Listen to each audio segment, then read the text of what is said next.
In today's video, we'll showcase the BFI London Film Festival premiere of the movie Blitz. The movie is directed by Steve McQueen and starring Saoirse Ronan, Elliott Heffernan, Dickinson, Benjamin Clementine, Burke, Paul Weller, Stephen Graham, Leigh Gill, Mica Ricketts, CJ Beckford, Alex Jennings, Joshua McGuire, Hayley Squires, Erin Kellyman, Messham. The film is scheduled to be released on November 1st, 2024 by Apple TV. Make sure to watch the video till the end as we bring you exclusive interviews with the cast and crew of the movie on the red carpet.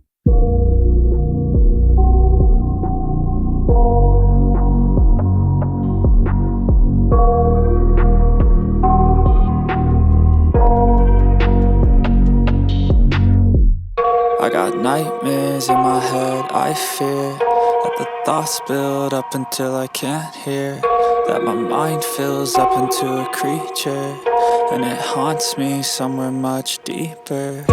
Anxiety, filling up every space, no privacy, and silently, it can build and build until you finally see, whoa, it's taking over, damn no closure, moving closer. No exposure, I just wanna be a loner. Some can't stay sober, looking over all their shoulders, like moving boulders just to get out of the home. It sucks, I've had enough, I don't wanna feel the stuck under the rug, all my problems that I shove. I got nightmares in my head, I fear that the thoughts build up until I can't hear, that my mind fills up into a creature, and it haunts me somewhere much deeper. I got nightmares in my head, I fear that the thoughts build up until I can't hear, that my mind fills up into a creature, and it haunts me somewhere much deeper. I've been feeling weird, I can't seem to focus good enough, nothing's really clear, sometimes it could be a little tough. I just need to feel like the end's in sight for me, but let's be really real, anxiety can foggy all this stuff. I've been feeling weird, I can't seem to focus good enough, nothing's really clear, sometimes it could be a little tough. I just need to feel like the end's in sight for me, but let's be really real, anxiety can foggy all this stuff. It sucks when you finally feel like giving up. Oh God, no luck, everything feels like you're sticky stuck. I'm lost, handcuffed to the bed where I sleep, don't give a fuck. Can't stop, unplugged, feeling overwhelmed, I think I've had enough. Gotta find a way to get some energy, gotta find someone who's a good friend of me. I need purpose to make it all worth it. And the fact that not only I was getting to bring that to life on screen, but that was going to be the main focus of a film set during the Second World War excited me. It was so fresh, it was so unique. Unfortunately, this is the kind of story that should have been told more, but the fact that we're one of the first to do that is just, it feels very special. It was great. I mean, I've sang a couple of times in movies over the years, but the first one was in the very first movie that I did that no one saw, and then the other one was a tiny film that Ryan Gosling directed, which not many people saw either. So I've always really loved it, but it does make me really nervous. So I did like lots of vocal lessons ahead of time with an incredible vocal coach, and that was really my main prep for the movie. You know, we didn't rehearse that much, so that was kind of my way into the character, and I loved it. It was great. Did Paul, you know what the thing is about Paul? He's so modest. So I remember when we went into Abbey Road to record it, and he was like, "Oh, what was that bit again?" And I'd be like, "It's this." I was like such a teacher's pet. I was like, "We do it like this, then we do it like this, Paul. Okay, let's do it again." But no, he was just very supportive. He was great. It was incredible. I'm a huge fan of his. I was about to take a break that year because I'd been working steadily through the whole year, and I said to my agent, the only way I will go back to work is if Steve McQueen is making a movie and I can audition for it, and that's exactly what happened. So I feel very privileged to be a part of this film. I mean, he's mixed race, I'm mixed race, and he experiences racism and bullying throughout the course of the film, and that has happened to me before, and I can share my story with that. And he's brave. I'd say he's quite brave, and I like to say I'm brave, but some of the things he does is just extraordinary. He has a special love for his mother and his granddad because they're kind of the only people he has. So if you ever need someone to look to, then that's the people he looks to. I mean, I have a special love for my mom and my dad. I mean, I love my granddad as well, but I think that's some of the similarities. I don't think we're that different, if I'm being honest, you know. Thanks to the stunts crew, they weren't scary, especially some things that look scary on screen. They were really fun, and they supported me, made it fun to do. After shots, we would do a little playing around, and yeah, the stunts are probably one of my most favorite things about filming Blitz. So we had the lanyards, and all the time people were wearing jackets, so I could get a lanyard, the crocodile clip, and stick it on their jacket and see how long it would take for them to notice that they have a tail. And that was something I really enjoyed doing. Saoirse was really playful. She's my mum in the film, and she was just like a mum on set, and it kind of feels like we were the same age in some way. And even though we had just met each other, it felt like we had known each other for a very long time, and I'm very grateful for the way she treated me. And Steve is he really wants to do this film, and even though that he can be serious at sometimes, he was always leaving room for fun because I was 9, and he was really encouraging, supportive. Like, I could be in a scene and be like, come on George, you can do it, you know? So Steve was just a really nice guy, and so was Saoirse. Saoirse was really nice. So obviously the film is about racism, what people experienced during World War II, and how we should all stick together in times like that. And I think they should just exactly take that moral of the story, that in times we need each other, and we should always stick to each other and respect each other, you know? It feels special, yeah, in my hometown, such a brilliant company, of course. Steve's an icon of cinema, so to be here in one of his products and company is amazing. It's a real special feeling, yeah, particularly because the film's about working class family and mother and son, so yeah, really lovely. I mean, he's a stickler for authenticity. He really went on a very specific journey with the historical accuracy of the film. I think he was really concerned with depicting a story amongst a tumultuous time that stayed true to the family element of it as well, and the reality of what was going on, amongst the tragedy, and to highlight that racism and yeah, he's the best man for this. He's done a beautiful job, yeah. I played Jack, who is the neighbour of Saoirse. He's a firefighter, so I had to go on a massive journey learning about that element of the period and understanding what that meant to take part in that and be called upon that at a time like that. But yeah, I mean, he's really a supporting character, and yeah, just lucky to be in the company of these guys, yeah. Hope and realization that there are possibilities to have somewhat of a peaceful world. This story is all about love, and a boy looking for love, and us seeing a war from his perspective. So I hope that people are inspired and are up for changing the world, yeah. I mean, you've said what it represents. It's a historic event, a place that is of major importance to all of us. Obviously, it was bombed here, so we have all the remnants of war here as some sort of a souvenir for all of us to see it, so that we don't repeat ourselves again. It's extraordinary. I met him a couple of years ago, and he had a different plan for us, but I'm so happy that this worked out. I'm very much into the history of England, UK, and the world, and so when he came out with the character, when he told me about the character of 𝗗𝗟𝗗𝗏, I was like, let's go for it. And I practiced and did my work, and here we are. I mean, I'm a newcomer myself, you see, so it was a bit of a new experience for me myself. And Elliott he's a talented, young, gifted artist. I never felt that I was acting when I was acting with him, which was a very great thing to experience. And yeah, I mean, I'm not only looking out to see what he's going to do in the near future. Again, it's an absolute dream come true. I was saying that I wrote him on the list as a director to work with in my career at a very young age, and the fact now I'm here just shows that, you know, whatever you put your mind to, you can accomplish and you can achieve it. So yeah, just don't stop. So again, I think for him, he's from the Witness generation. So obviously back when, as a black person, you couldn't go into certain clubs. So the fact that he was allowed and connected with Rita, Saoirse Ronan's character, shows that it's more about skin color. It's not about skin color. It's more about personality and soul, which hence why Elliott was born. A beautiful, beautiful boy who's gone on a beautiful journey to now find his mum.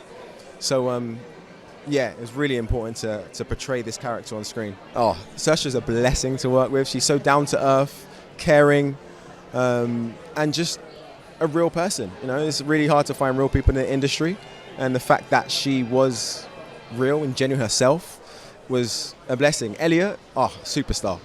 9 years old, being able to pour out that emotion at that young age, oh, just says a lot about his talent.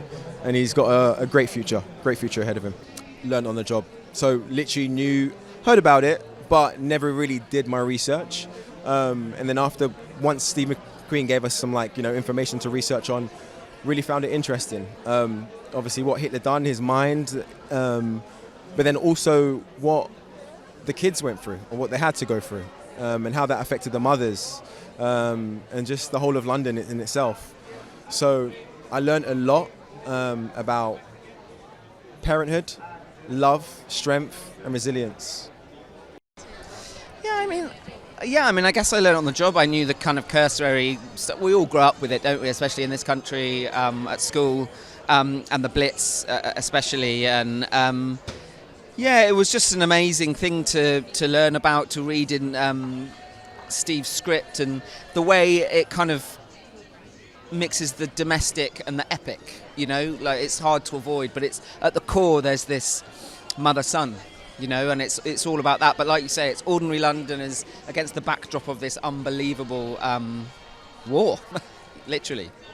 Yeah, oh, fantastic. Yeah, I mean, they've just got such quality, obviously. And if they can attract someone like Steve, I mean, no-brainer. And, I mean, I personally think Severance is one of the greatest things that's ever been made. So that's Apple. So why not come to the same house that did that, you know? So, yeah, amazing. Yeah, working with Steve McQueen was just like a dream, really. You know, he is an artist with a capital A. You know, I've always been a fan of his work, even before, you know, when the Turner Prize, etc. and etc. I mean, just winning the Turner Prize casually. So that was really dreamy. You know, someone who really respects and really enjoys his actors. You know, and that's what you want as an actor. So to work with someone like that is genuinely a dream. Yeah, so obviously got sent a script through for an audition to play the role of Mickey Davis, whose story I hadn't actually heard of before. So when I found out it was based on a real person, obviously did a bit more research on him, and what a guy. And such an honour to be able to play him on the big screen. And I was kind of a bit outraged that I hadn't heard of him before that. Like, he's someone that should have been taught about in school, and hopefully this film, you know, makes people more aware of him and what he did for us. But yeah, I mean, that immediately was a very exciting prospect, and yeah, I think he's a bit of a genius, and it was incredible getting to work with him. And just what a lovely guy too. Like meeting him like in the lead up to doing the film. Just his passion for this story was inspiring. Well, I was very briefly working on it. It was all a bit of a whirlwind, but the whole thing was fantastic. I mean, Saoirse was just absolutely lovely, like really, really fun to work with. Yeah, and I think our favourite moment was probably in the bomb shelter, where we're being bombed and we're singing a song. Song from Jaws as well, so that was a bit of a cool little thing for me. They showed me the way to go home. But yeah, probably that, just with everyone around all singing the song, just in that moment of trying to raise everyone's spirits. Well, I think there's a lot of problems going on in the world right now, and I mean, hopefully it'll help people, like inspire people to maybe pull together and try and help out other people as well. Yeah, I think there was a lot of community spirit and volunteering and inspiring people around London during those times. So, yeah, hopefully it'll inspire people to help out where it's needed at the moment. I think it's amazing, it's super iconic, and like I've said before in other interviews to do with this story, I think it's a pleasure to be a part of such a new telling of that time. I think the level of integration and diversity that's been brought to this film, I think, is very different and unique to any other one. So I think to be able to do a film like this and be in such an amazing building, it really just feels like a correction of time and able to be telling it this way. It was so amazing. I feel like when I got the job, I was very overwhelmed, and this is my first biggest job that I've had. But working with him, he's just an amazing man. He's such, like he said, a visionary, and it lived up to everything I wanted it to be, and it just challenged you, but also gave you a lot of validation for knowing that your career is progressing in the way you want it to. But he's insane, and he knows what he wants, and he also puts a lot of faith in you to be able to deliver as well. Yeah, it's ridiculous. Like I said, I'm so overwhelmed to be a part of such an amazing cast, but I felt like everyone was made very secure by Steve to know that you have been given these characters to tell this story, and I think all of us became very comfortable with knowing that, and then therefore working together we were able to tell it as best as we could and also bring each character to life in our own way that Steve thought worked best for every single one of us. So yeah, it was amazing.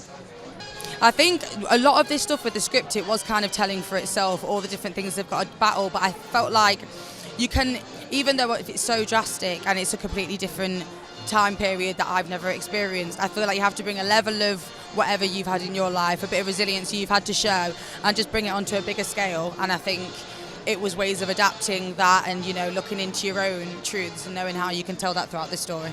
Yeah, so I play Agnes. She is a colleague of Rita's. She's born and bred in the East End of London, and she works in the munitions factory. I'd say she's kind of the symbol of the kind of voice of the working class in the film. She's kind of not happy with the way things are run, and she kind of stages a protest against the government to open up the air raid shelters, because she feels that there's a bit of a gulf between the class system, and in the war at the moment.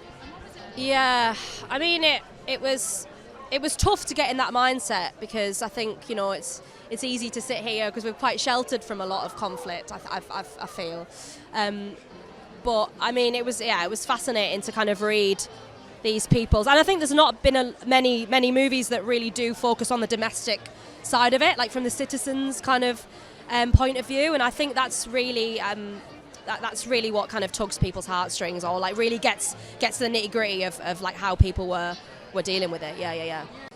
Yeah, I mean everyone's fantastic. I mean, yeah, there was a moment on set where my character, she handles a lot of like heavy machinery, and this is actually a Steve story, but my character has to have like really certain amount of makeup, and only Steve knew in his head really like how he wanted that, and he ended up doing my makeup on set, and I was like, how the only actor that gets so hands-on like that. I thought that was excellent, because his attention to detail is just second to none, and I'm really into that. I like it. It makes it seem more like a collaborative process as well. Yeah. When everyone's hands-on, as they were in the war. mucking in, yeah. It's wonderful. Steve was saying today that a bomb went off just in front of here during the time, obviously during the period before this building was here. And that kind of brought home how lucky we actually were and we are to be here today, do you know what I mean, in many ways. So it's wonderful to, it's a wonderful achievement, and it's a huge honour to be premiering our film here. It's lovely, of course, and it's also, like I've said before, we've seen a few films made about the Blitz, and obviously during that time period, I watched a load with me nana, on a Sunday afternoon, black and white versions of 𝗗𝗟𝗏𝗧 Governor, let's a cup of tea and let's stick together, which is very poignant. And also in that same respect, I just feel this particular film is told from a different perspective, and we get to see it through a different kaleidoscope. Do you know what I mean? He took me for dinner, and we met. We had a lovely conversation, and he said, "I'm doing this film. There's a really small role, which I'd love you to look at. And I was like, there's no such thing as small roles. There's only small actors. So, you know, that's what Stanislavski says. And it was just an honour and a joy to work with him. He's someone who I've always wanted to work with, who I hugely admire. I love his work, and I think he's a wonderful man. And, you know, hopefully, long may this continue. It's just great, you know, and again, that's the kind of, when you work with Steve, there's no ego.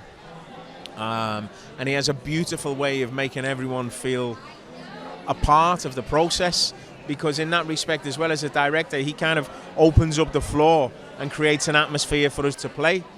But it's kind of the best idea on the day wins. Now, that can be from one of the actors, that can be from a costume department, from the DOP, you know, whatever serves the scene the most is what he'll go with. And for someone, have you seen the film? Well, Paul Weller's fantastic. He's absolutely brilliant. Honest to God, he is. He just has this beautiful presence and this great charisma, and he's never acted before. And to me, he epitomises that whole working class ethos of that time period. You know what I mean? That working man, that man who's struggling to raise his family. He's lost his wife, and you know, his daughter's taken over the household, and he plays it beautifully. He just plays it so honestly and so openly. It's fantastic. It really is. Honestly, you know, as you do your job, and you're not sure who's going to see it. When you do independent films, you don't really know what kind of audience you're going to reach. Whereas, you know, one of the huge benefits of something like Apple, you know that it's going to be in a lot of living rooms. So now it's up to those people to turn it on and watch it. And I just hope, personally, my own personal hope, should we say, is that people watch it and maybe strike up a conversation. And let's have a little look at, have we really learnt anything from back then? Things very similar today. You know, we have wars and atrocities going on all around us, and I think maybe, hopefully, this film will maybe help us reflect a little bit more and get in touch with our humanity a little bit more, because that's the message of it. You know, there's always hope, and that's what Elliott, that's what George gives us, hope. It means a lot. I mean, you know, it means a lot because, you know, I've been very fortunate to debut films in, you know, Cannes and Venice and Telluride and Toronto and et cetera. This film for me had to be premiered here. I mean, look, I was lucky enough that they wanted to premiere here first of all. I mean, this site is where, you know, bombs, you know, landed and exploded. The bridge right there, a very large explosion happened. So to be here premiering this film couldn't be more apt. Could never be more apt than this. Well, so many things, but the actual initiator at the end of the day was a photograph of this boy, this black boy, standing on a railway station with a large suitcase waiting to sort of be evacuated. I mean, that, and I wanted to know who he was, but also I wanted to know, in a way, what he saw, how he experienced the Blitz. Well, it was kind of in the script. It was kind of like trying to sort of conjure up, not even conjure up, it was what would happen, and to sort of represent it on screen. It was a very sort of organic sort of, how can I say, way of sort of working, because it's a 9-year-old child, a mother, him being evacuated. It creates a lot of, how can I say, emotions. Well, Paul brings a kind of authenticity. You know, he's a man of conviction, and I just thought he had an amazing face, and that he will be able to act. So I was grateful that he took up the role, and a little bit of persuasion, and what a job! What an amazing job he did. Well, I think it was a deliberate decision to wait for London on this movie on our behalf, and I think this particular movie premiering here in the heart of London, where you think just up there is where those planes are coming, and just over there was, or right here was where we were being bombed, and we're within probably half a mile of where we shot the movie, the main street for the movie, so it's absolutely the right place for it. And yeah, so that feels good, I think. Steve asked me 3 or 4 years ago if I'd like to produce a movie, and it's unusual for a working title to do a movie that we haven't sort of started and developed and all the rest of it, but we felt that he's a filmmaker who we admired hugely, and felt that it would be great to make a movie with him and to hopefully start a producing relationship with him. You know, he's one of our very best, so it's a sort of honour to work with him. And also it's a very interesting journey. You know, we've worked with many directors over the years, and to see the world through Steve's lens, which is a very unique one, being that he's an artist, being that he's a great filmmaker, and being that he's a black man, is a really interesting journey. Yeah, it's good. Yeah, and I think that's fun. It's a little eclectic in parts, and to see Benjamin, to see Paul Weller, to see these people, and of course the main thing is to find this child who's absolutely brilliant and was born to play this part. So it's a great thing. And Saoirse, obviously, I've known since she was a kid, so it's great to have her leading the pack. I think before we started the movie, it was relevant in that, you know, to remind ourselves of what the city went through, and also to remind ourselves that actually civilians get caught up in warfare. Very sadly, that's going on in places around the world right now, and subsequent to when we started making the film. And I think then there's a thing in the movie which we wanted to do, which is to say that ultimately the human spirit prevails and that things will be okay in the end, and here we are in this magnificent city. Thanks for watching. Make sure to like and comment on the video if you enjoyed it. Subscribe to the channel and hit the notification bell to be notified when new videos are released. I got nightmares in my head, I fear that the thoughts build up until I can't hear, that my mind fills up into a creature, and it haunts me somewhere much deeper. Anxiety, filling up every space, no privacy. And silently, it could build and build until you finally see, whoa, it's taking over, damn, no closure, moving closer. No exposure, I just wanna be a loner. Some can't stay sober.